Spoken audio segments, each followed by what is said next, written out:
નમસ્કાર વિદ્યાર્થી મિત્રો, I welcome you all to Padhai passion. મિત્રો, આપણે તારીખ 25 જાન્યુઆરી 2019ના કરંટ અફેર્સના MCQ ક્વિઝની ચર્ચા કરવા જઈ રહ્યા છીએ. તમે બધા પણ આ ક્વિઝ મારી સાથે સોલ્વ કરજો અને તમારો સ્કોર મને કમેન્ટ બોક્સમાં લખીને જણાવજો. તો ચાલો આ સાથે શરૂ કરીએ છીએ આજનો ક્વિઝ.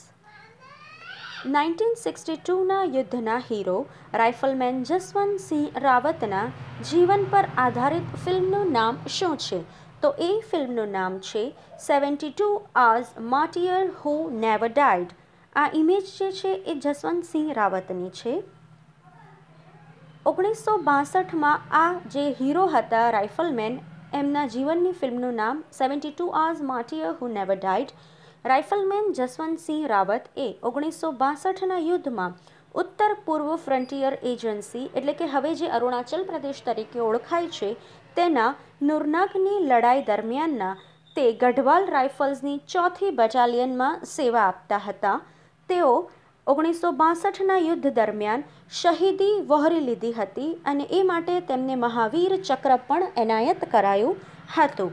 એમના આ ફિલ્મ પર એમના પરિવારજનોએ આપત્તિ જણાવીને સુપ્રીમ કોર્ટમાં અરજી દાખલ કરી હતી, પણ સુપ્રીમ કોર્ટે એ અરજી ફગાવીને આ ફિલ્મને ચાલુ રાખવા માટેની મંજૂરી આપી દીધી છે. નેક્સ્ટ, ભારતના કયા સૌથી મોટા પાણી મહેલનું નામ શું? તો ભારતમાં જે લાર્જેસ્ટ વોટર પેલેસ છે તેનું નામ છે નીરમહેલ. આ ઇમેજ જે છે એ નીરમહેલની છે. નીરમહેલ એ ત્રિપુરા ખાતે આવેલું છે. ત્રિપુરાના રાજા વીર બિક્રમ કિશોરદેવ બર્મન માણિક્ય દ્વારા રુદ્રસાગર તળાવમાં વચ્ચે આ જે બનાવવામાં આવ્યો છે નીરમહેલ, એ તેમની ઉનાળુ રાજધાની હતી. તે અગરતલાની પશ્ચિમે 53 કિલોમીટર દૂર સ્થિત છે. હાલમાં જ ત્રિપુરા સરકારે ત્રિપુરાના જે મુખ્યમંત્રી છે બિપ્લબ દેવ બર્મન, એમના દ્વારા ત્રિપુરા ટી લોગોમાં આ નીરમહેલને એક આઇકોનિક સીમાચિહ્ન રૂપે લેવામાં આવ્યું હતું. નેક્સ્ટ, પાકે પાગા હોર્નબિલ ફેસ્ટિવલ ભારતના કયા રાજ્યમાં ઉજવાય છે? તો એ ઉજવાય છે અરુણાચલ પ્રદેશમાં. આ ઇમેજ હોર્નબિલ પક્ષીની છે. આ જે હોર્નબિલ ફેસ્ટિવલ છે તેને અરુણાચલ પ્રદેશના રાજ્ય તહેવાર તરીકે 2015માં જાહેર કરાયો હતો. તે અરુણાચલ પ્રદેશનો એકમાત્ર સંરક્ષણનો તહેવાર છે. હોર્નબિલ પક્ષી કે જેને 2018માં IUCNની અત્યંત જોખમી પ્રજાતિઓની લિસ્ટમાંથી બહાર કાઢીને અપગ્રેડ કરવામાં આવ્યું હતું. એટલે કે આ પક્ષીની સંખ્યામાં હવે વધારો થયો છે.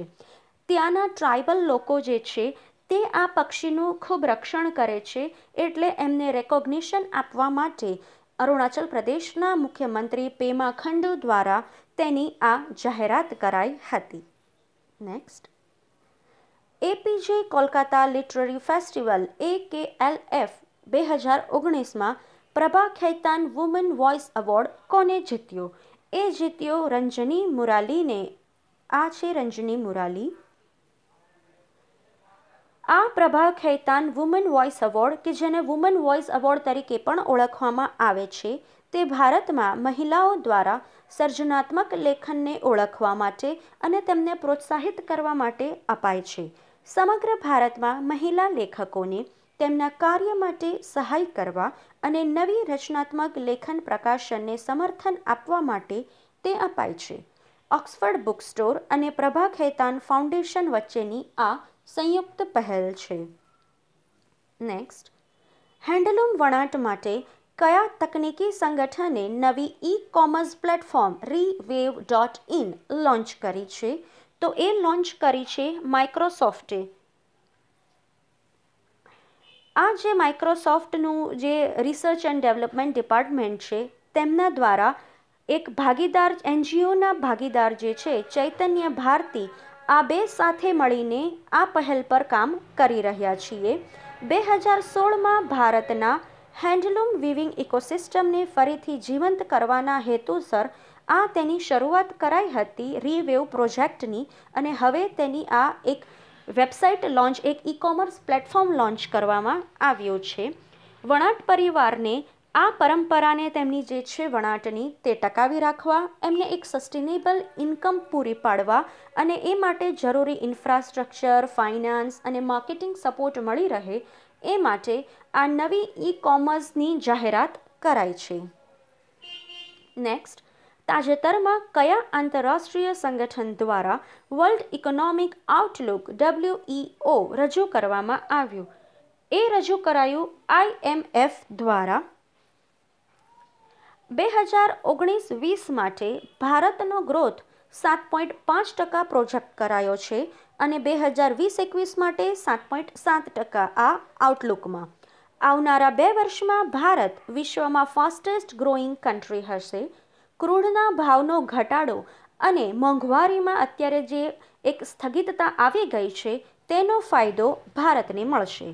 પડોશી દેશ ચીનના GDP ગ્રોથ રેટ 6.2%નો આગામી વર્ષ 2019-20 માટેનો પ્રોજેક્ટ કરાયો છે.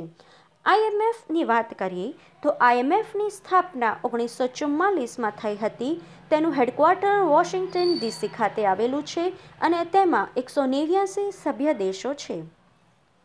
નેક્સ્ટ, એરો 3 સર્વોચ્ચ ઉચ્ચતમ મિસાઇલ અવરોધ એ કયા દેશનું છે? તો એ મિસાઇલ જે છે એ છે ઇઝરાયલનું. હાલમાં જ ઇઝરાયલ દ્વારા તેનું એક સફળતાપૂર્વક પરીક્ષણ હાથ ધરાયું હતું. આ મિસાઇલ એ વાતાવરણની ઉપરના ભાગમાં રહેલા મિસાઇલ્સને પણ શૂટ ડાઉન કરવા માટે ખાસ ડિઝાઇન કરાઈ છે અને આ પ્રકારની મિસાઇલ એ વિશ્વમાં બહુ ઓછા દેશો પાસે છે, જેમાં હવે ઇઝરાયલનો પણ સમાવેશ થઈ ગયો છે.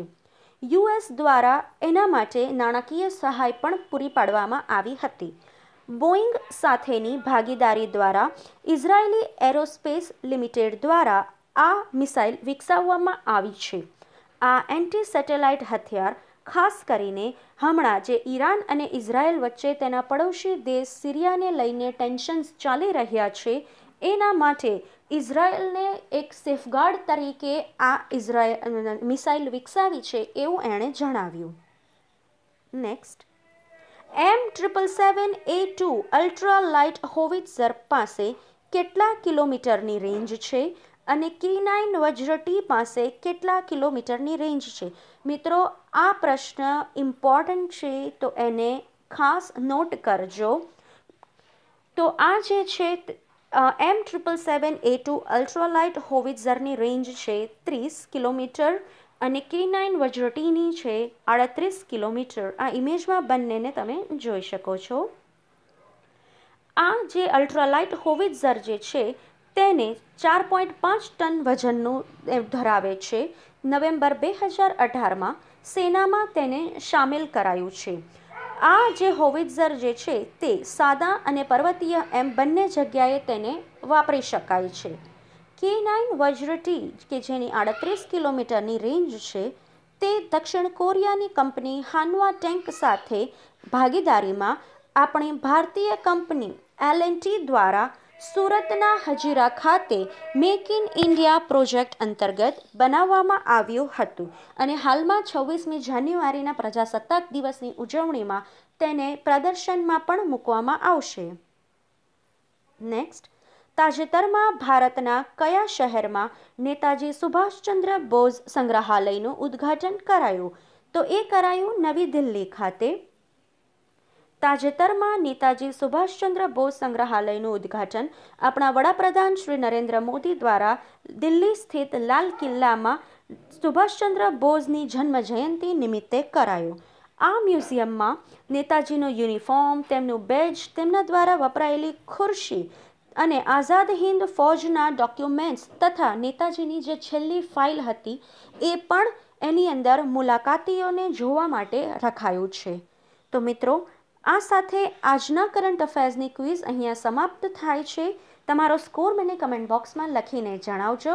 Thank you all. Have a good day.